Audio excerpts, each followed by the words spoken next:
Bonjour à tous, je suis vraiment content qu'on puisse se retrouver et réaliser ensemble qu'il y a encore de l'espérance, et ça, quelles que soient les circonstances qu'on vit.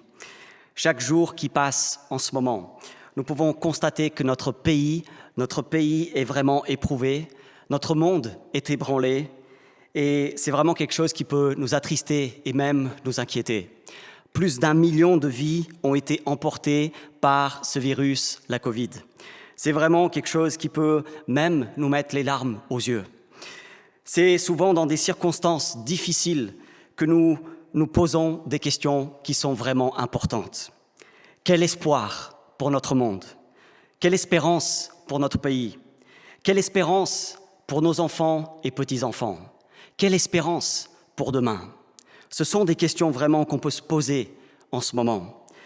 J'aimerais ce matin que nous puissions ouvrir le livre avec la plus grande des bonnes nouvelles. J'aimerais qu'on réalise la puissance de ce message qui résonne depuis 2000 ans.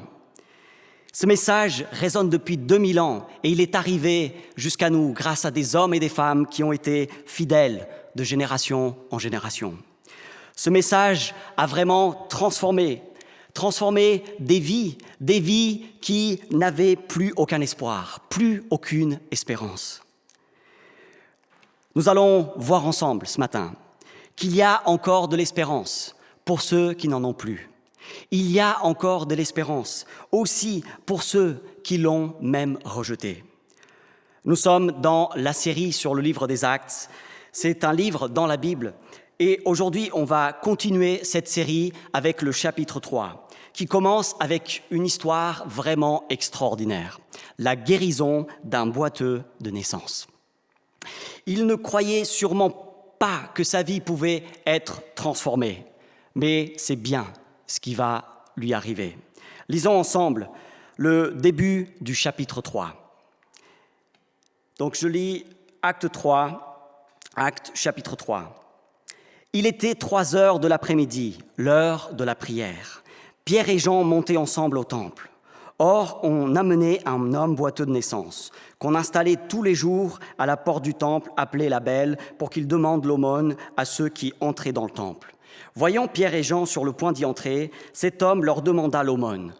Pierre, accompagné de Jean, fixa les yeux sur lui et dit « Regarde-nous ». Il les regardait attentivement, s'attendant à recevoir d'eux quelque chose. Alors Pierre lui dit « Je n'ai ni argent ni or, mais ce que j'ai, je te le donne. Au nom de Jésus-Christ de Nazareth, lève-toi et marche. » Puis il le prit par la main droite et le fit lever. Ses pieds et ses chevilles s'affermirent immédiatement. D'un bond, il fut debout et se mit à marcher. Il entra... J'ai eu un petit problème avec le texte que j'ai ici devant moi. Il entra avec eux dans le temple, marchant, sautant et adressant ses louanges à Dieu. Voilà le texte pour l'instant, on va s'arrêter ici. Et voilà ce qu'on voit dans ce texte, une guérison extraordinaire. On va en parler un peu plus en détail, mais avant, j'aimerais nous rappeler ce que nous avons vu la semaine dernière. Nous avons vu la semaine dernière le début de la première Église chrétienne. Nous avons vu la naissance de la première Église chrétienne, la naissance de la première assemblée chrétienne. C'est ce que nous avons vu la semaine dernière. Nous avons vu à quel point ils attachaient de l'importance à vraiment suivre l'enseignement des apôtres. Nous avons vu qu'ils attachaient vraiment une importance particulière à être en relation avec les apôtres en suivant leur enseignement qui était authentifié par des miracles. Je vais un peu vous dire plus tard qui sont vraiment ces apôtres, mais voilà ce qu'on voyait dans cette Église. Ils attachaient vraiment une importance particulière à être en relation avec les apôtres. Ils attachaient aussi une importance à être en relation les uns avec les autres, en étant généreux les uns avec les autres. Ils attachaient aussi de l'importance à être en relation, bien évidemment, avec Dieu, par des prières, et aussi en partageant le repas du Seigneur qui leur permettait de se rappeler la mort de Jésus pour leurs péchés. Et enfin, ils étaient en relation avec le monde. Ils ne vivaient pas en ghetto. Ils se préoccupaient vraiment de ceux qui vivaient autour d'eux. Et pas juste quelquefois dans l'année, pas juste de manière occasionnelle, par exemple à Noël. Non, cette Église, elle se préoccupait de ceux qui étaient autour d'eux chaque jour. Pourquoi ? Parce que chaque jour, cette Église évangélisait, elle parlait de Jésus-Christ chaque jour. Et chaque jour, le Seigneur ajoutait à la communauté ceux qui commençaient à suivre Christ. Le livre des Actes va nous montrer, comme nous avons déjà commencé à le voir, que l'Évangile progresse vraiment rapidement, jour après jour. Et ça, malgré vraiment les oppositions, malgré les défis. La bonne nouvelle de Jésus-Christ, on va le voir dans le livre des Actes, elle va aller de Jérusalem jusqu'à Rome, qui était à l'époque les extrémités du monde connu. Au chapitre 3, nous sommes encore à Jérusalem.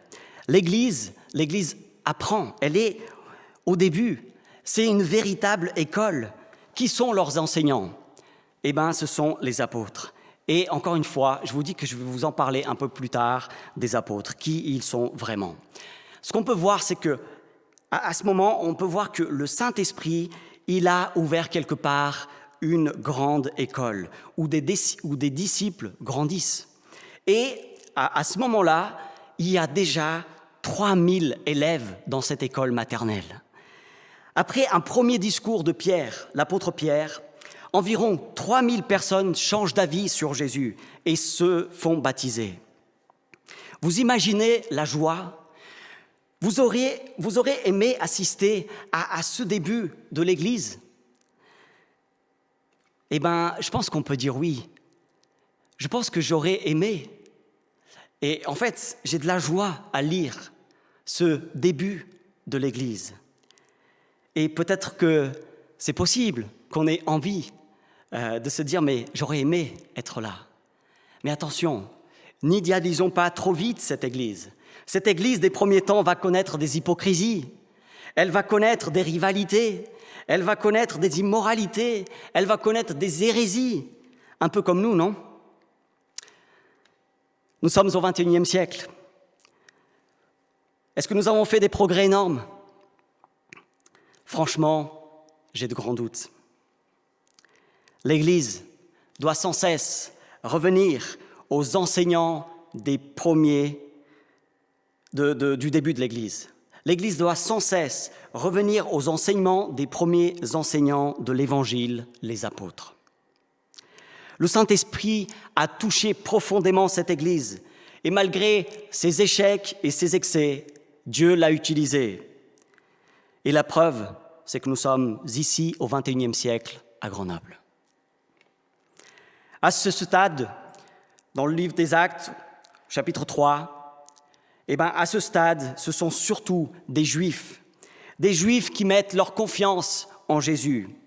Et ces Juifs qui mettent leur confiance en Jésus, ils n'ont pas abandonné tout de suite les pratiques de l'ancienne alliance que Dieu a instaurées, comme on peut le voir dans la première partie de la Bible. Ils continuent à aller prier au temple, mais ils veulent sûrement réformer ces pratiques avec l'Évangile. Les sacrifices au temple n'avaient que pour but d'annoncer le sacrifice ultime de Jésus-Christ à la croix.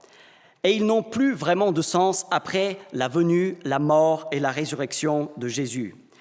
Mais ils continuent à aller à ces rencontres un peu formelles au temple.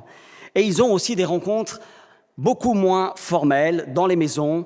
C'est vraiment des rencontres avec de la simplicité. Ils se rencontrent vraiment dans la simplicité pour prier et pour partager aussi le repas du Seigneur qui leur permet de se rappeler la mort de Jésus-Christ pour leurs péchés. Le chapitre 3 commence donc avec Pierre et Jean qui vont prier au temple à l'heure de la prière. Et en arrivant au temple, ils voient cet homme boiteux. Cet homme, il a été probablement installé là par des amis ou sa famille. Et il a été installé là pour qu'il puisse demander l'aumône à ceux qui vont rendre un culte à Dieu au temple. Imaginez bien la situation. Cet homme, depuis sa naissance, il dépend totalement des autres. Son handicap, il est tellement important qu'il ne peut même pas se déplacer tout seul. Cet homme ne peut pas travailler. Il n'y a pas de Pôle emploi pour lui trouver un travail qu'il pourrait peut-être faire. Il n'y a pas de sécurité sociale. Il n'a pas accès à la médecine dont nous bénéficions aujourd'hui. Cet homme, à vue humaine, il n'a aucun espoir. Il n'a aucune espérance.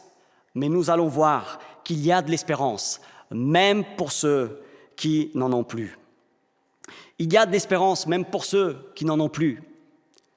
Pierre lui demande de faire quelque chose de bizarre. Il lui demande de les regarder.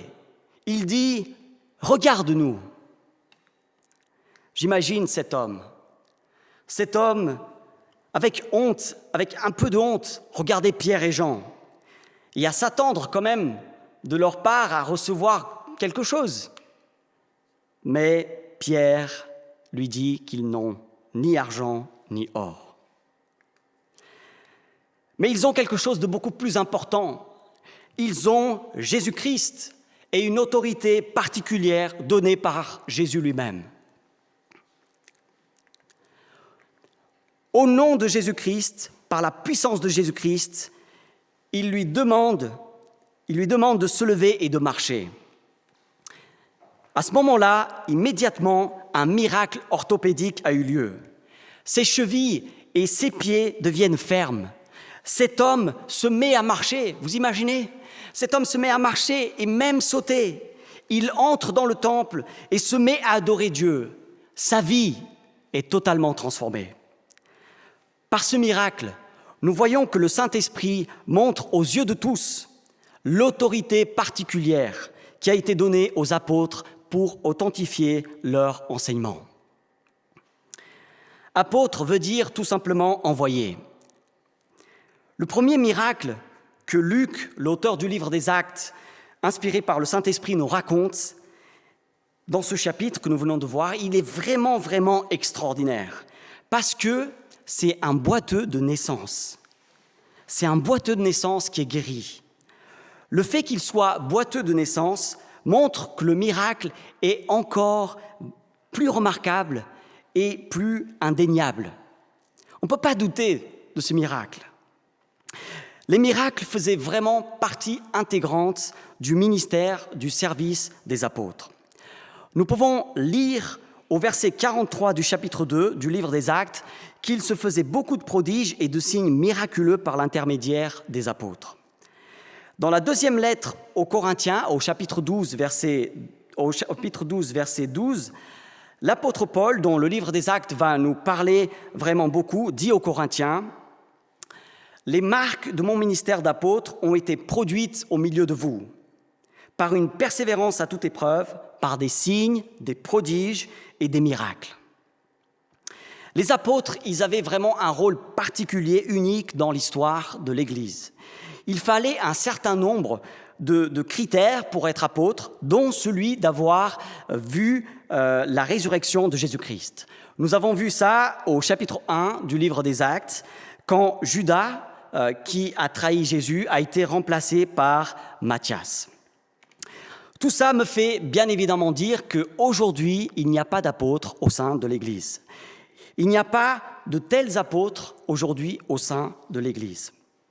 Ils ont été les premiers messagers de l'évangile de Jésus-Christ, après sa mort et sa résurrection. C'est eux qui, inspirés par le Saint-Esprit, ont rédigé et conduit la rédaction du Nouveau Testament. La deuxième partie de la Bible qu'aujourd'hui nous avons entre nos mains, que nous pouvons avoir entre nos mains, et qui nous permet de connaître l'Évangile, la bonne nouvelle. Ils ont posé le fondement à l'Église, avec Jésus-Christ comme pierre angulaire, comme nous pouvons le lire dans la lettre aux Éphésiens. Donc c'est la lettre aux Éphésiens au chapitre 2, verset 20. Je vais lire ce verset.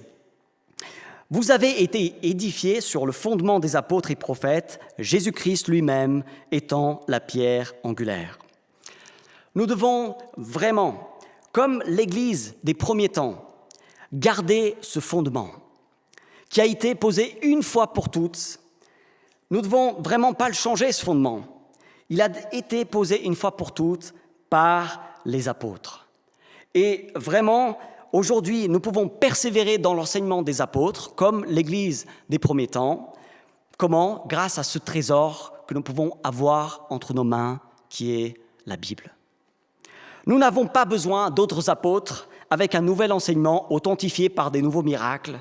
Nous avons besoin de revenir sans cesse à cet enseignement des apôtres historiques.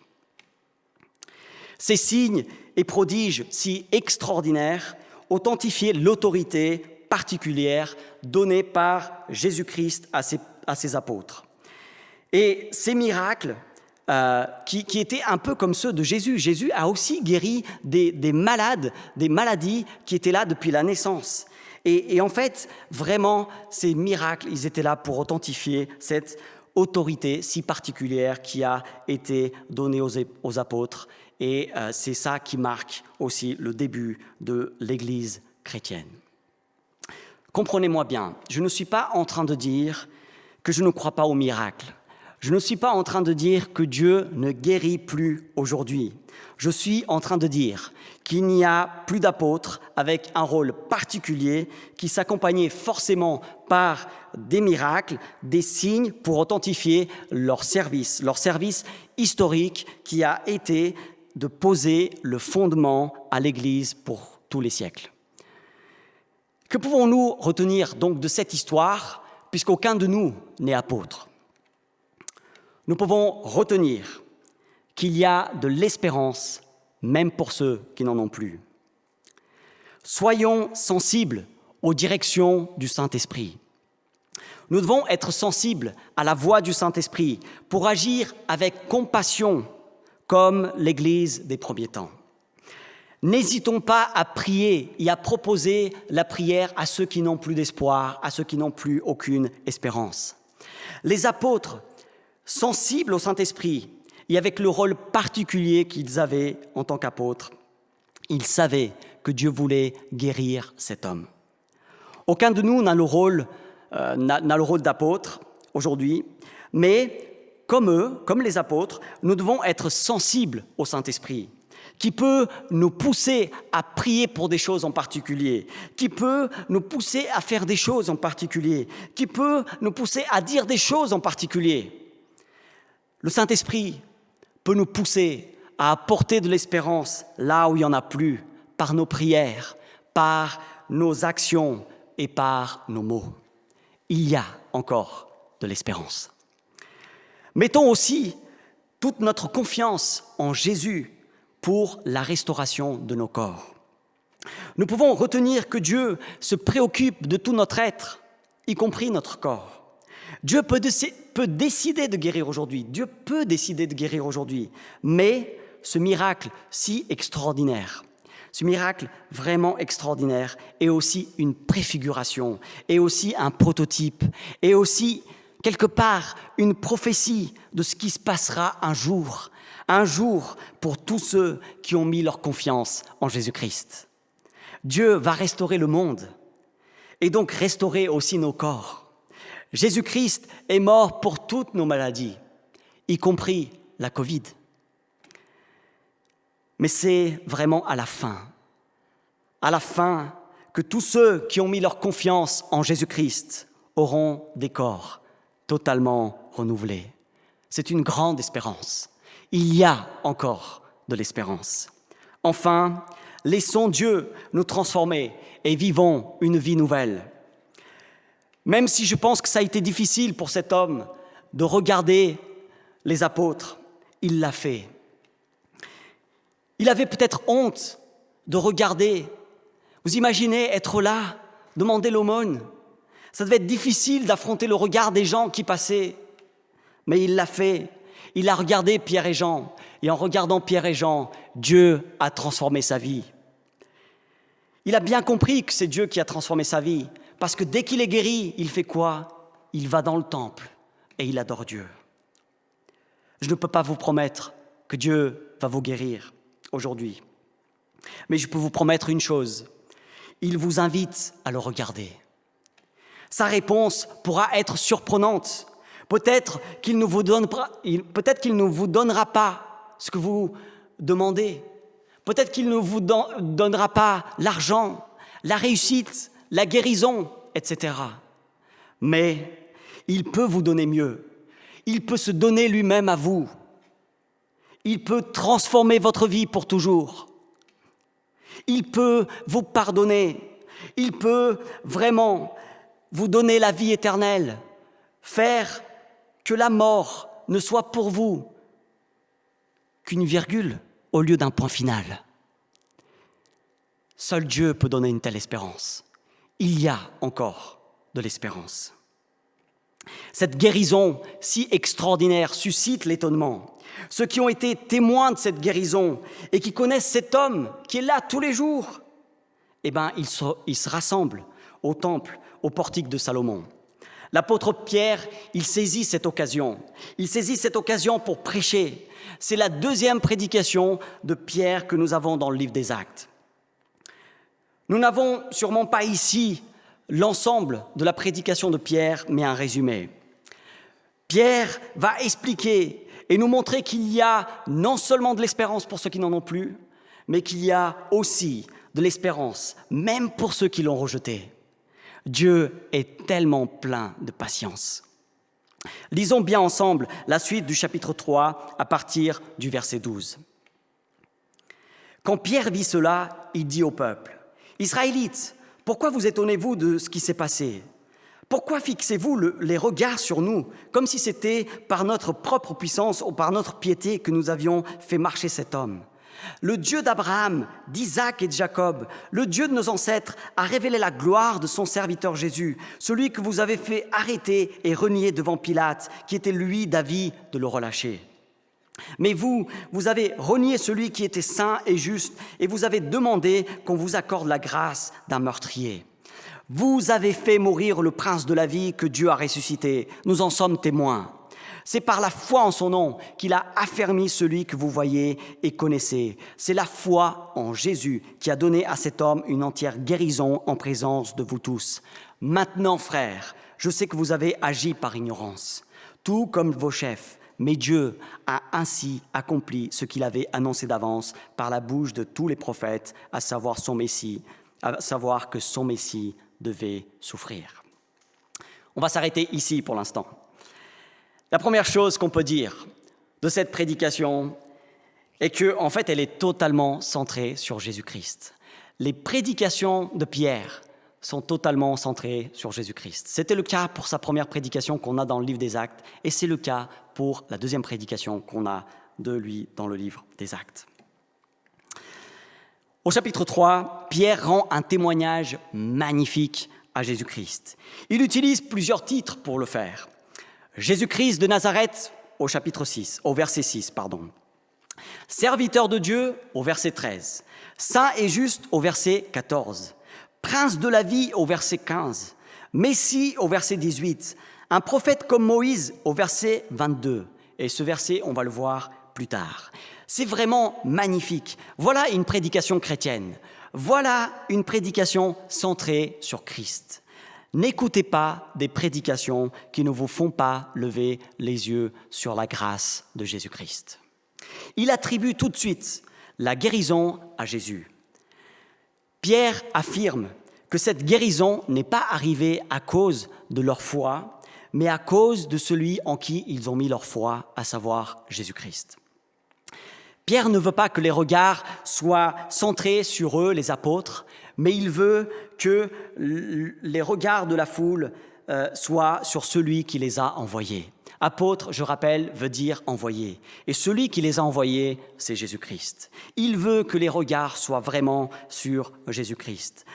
Pierre continue et il affirme aussi que ce sont les Juifs, et il le fait avec courage, que ce sont les Juifs qui sont devant lui, qui sont responsables de la mort de Jésus. Il dit qu'ils ont rejeté Jésus en le tuant, mais que Dieu l'a justifié en le ressuscitant. C'est assez fort ce que dit Pierre au verset 15. Je vais le lire. « Vous avez fait mourir le prince de la vie, que Dieu a ressuscité. Nous en sommes témoins. » C'est assez fort ce verset. « Vous avez fait mourir le prince de la vie, que Dieu a ressuscité. Nous en sommes témoins. » Pourquoi il leur dit qu'ils sont responsables ? Parce que c'est une foule remplie de Juifs qui a crié devant Pilate. « À mort! À mort! À mort! Relâche Barabbas !» Pilate était d'avis de relâcher Jésus. Il n'a trouvé rien pour l'accuser. Mais la foule entière a crié « Crucifie-le! Crucifie-le » Est-ce qu'il y a encore de l'espoir, de l'espérance pour ceux qui ont tout rejeté, pour ceux qui ont rejeté cette espérance? Est-ce qu'il y a encore de l'espérance pour ceux qui ont craché au visage de Jésus? Est-ce qu'il y a encore de l'espérance pour ceux qui ont mis à mort le prince de la vie? Est-ce qu'il y a encore de l'espérance pour ceux qui ont rejeté Dieu? La réponse est un grand oui. La réponse est un grand oui. Tout en disant qu'ils sont responsables, Pierre dit au verset 17 et 18 qu'ils ont agi par ignorance. Ils ont agi par ignorance. Et c'est comme ça que Dieu a accompli son plan parfait. Je vais relire les versets 17 et 18. « Maintenant, frères, je sais que vous avez agi par ignorance, tout comme vos chefs, mais Dieu a ainsi accompli ce qu'il avait annoncé d'avance par la bouche de tous les prophètes, à savoir que le Messie devait souffrir. » La méchanceté humaine n'est pas incompatible avec la providence de Dieu, même si ça nous dépasse totalement. Dieu parvient toujours à accomplir son plan malgré des hommes ingrats. Jésus le juste est mort pour des injustes. Le parfait, le juste, est devenu péché pour nous. Au lieu de la condamnation éternelle en enfer que nous méritons, il est possible aujourd'hui d'avoir la vie éternelle. Le prince de la vie est mort pour que nous ayons la vie éternelle. Jésus-Christ est mort pour des pécheurs comme moi et vous.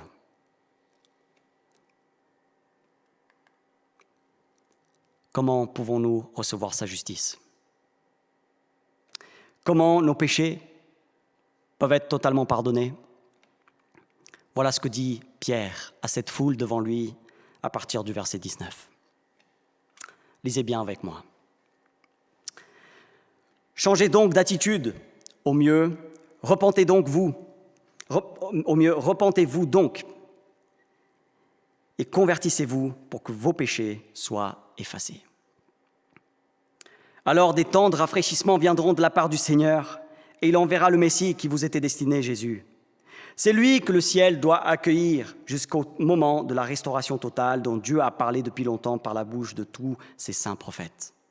Moïse a dit en effet à nos ancêtres, « Le Seigneur, votre Dieu, fera surgir parmi vos frères, un prophète comme moi. Vous l'écouterez dans tout ce qu'il vous dira. Celui qui n'écoutera pas ce prophète sera exterminé du milieu du peuple. Tous les prophètes qui ont parlé depuis Samuel et ses successeurs ont aussi annoncé ces jours-là. Vous êtes les héritiers des prophètes et de l'alliance que Dieu a conclue avec nos ancêtres en disant à Abraham, « Toutes les familles de la terre seront bénies en ta descendance. » C'est pour vous d'abord que Dieu a fait surgir son serviteur Jésus et il l'a envoyé pour vous bénir en détournant chacun de vous de ses mauvaises actions. Il y a encore de l'espérance, même pour ceux qui l'ont rejeté. Pierre appelle la foule devant lui à se repentir pour hériter les bénédictions qui accompagne toujours cette repentance. Quand on se repent, il y a un plein pardon et un temps de rafraîchissement jusqu'à ce que Jésus vienne pour enfin accomplir toute chose, pour enfin restaurer le monde, transformer le monde. Pierre rappelle que toute la Bible parle de Jésus. Dans la première partie de la Bible, on voit que Dieu s'est choisi un peuple, Israël, au sein duquel allait naître Jésus le Messie pour bénir toutes les nations. Pierre leur explique tout ça rapidement. Il leur dit que les prophètes, ces hommes qui parlaient de la part de Dieu, en fait, ils parlaient de Jésus-Christ. Jésus a été envoyé pour bénir ce peuple, Israël, et faire de ce peuple une bénédiction pour tous les autres peuples, et ainsi former l'Église composée de disciples de Jésus-Christ, de Jérusalem jusqu'aux extrémités de la terre. Par ignorance, ils ont mis à mort le prince de la vie. Mais Pierre ne s'arrête pas là. Il leur dit qu'il y a encore de l'espérance, même pour ceux qui l'ont rejeté. Se repentir, c'est se détourner de son péché, c'est se détourner de son péché pour se tourner vers Dieu, se tourner vers Jésus. C'est littéralement changer d'avis sur Jésus. C'est littéralement changer de direction. La prédication de Pierre n'est donc pas un discours accusateur. Ce n'est pas un discours accusateur, mais c'est vraiment le message de l'Évangile, la bonne nouvelle dans un monde rempli de mauvaises nouvelles. C'est le message d'amour, de grâce, d'espérance de Jésus-Christ. Vous avez rejeté Jésus ? Eh bien, j'ai un message plein d'espérance. Il y a encore de l'espérance. Encore aujourd'hui, même pour ceux qui ont rejeté Dieu, Jésus, l'Église, il y a encore de l'espérance.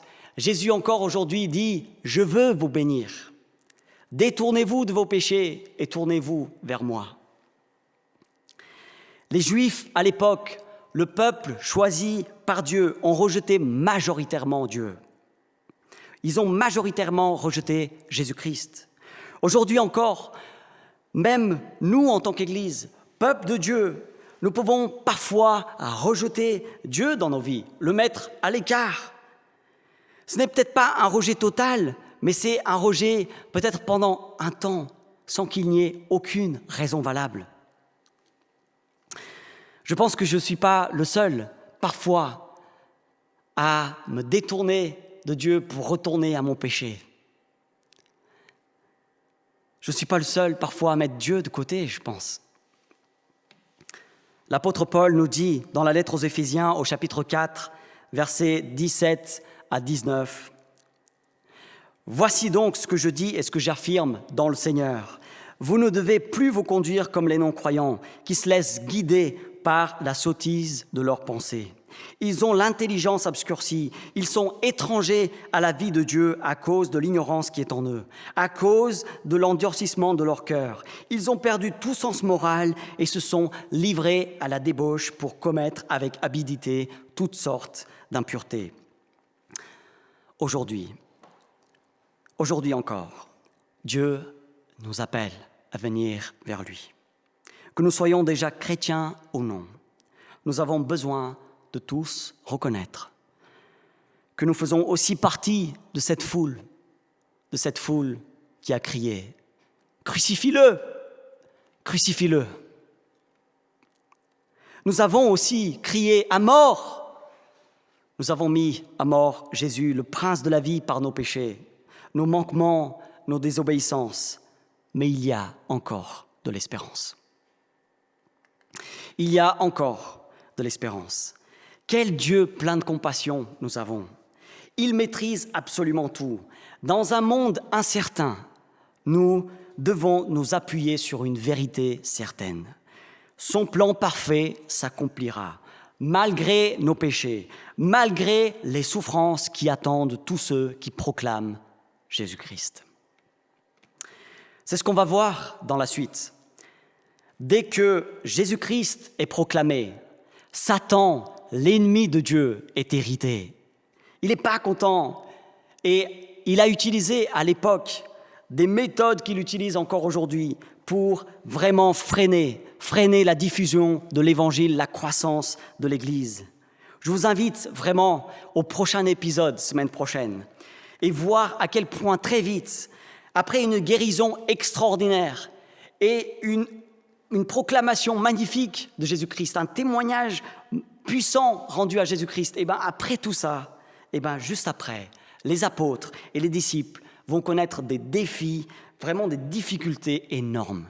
Persécution, hypocrisie, mais aussi des changements nécessaires pour s'adapter à la croissance de l'Église et pour ne pas être détourné de ce qui est vraiment essentiel, continuer à proclamer le message de l'Évangile, le message de Jésus-Christ.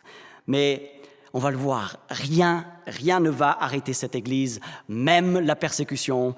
Et si vous voulez une preuve, elle est toute simple. Nous sommes là, au XXIe siècle, ici à Grenoble. Dieu a été fidèle. Nous suivons un Christ qui a été crucifié. Il nous envoie pour l'annoncer. Et nous devons nous attendre à des défis. Nous devons nous attendre à des défis si nous proclamons Jésus. Mais n'oublions jamais, le Saint-Esprit sera toujours avec nous. Il sera toujours avec nous. Le Saint-Esprit est avec nous pour que nous soyons témoins de Jésus-Christ. Je finis en nous invitant tous à regarder à Jésus-Christ qui veut nous bénir tous.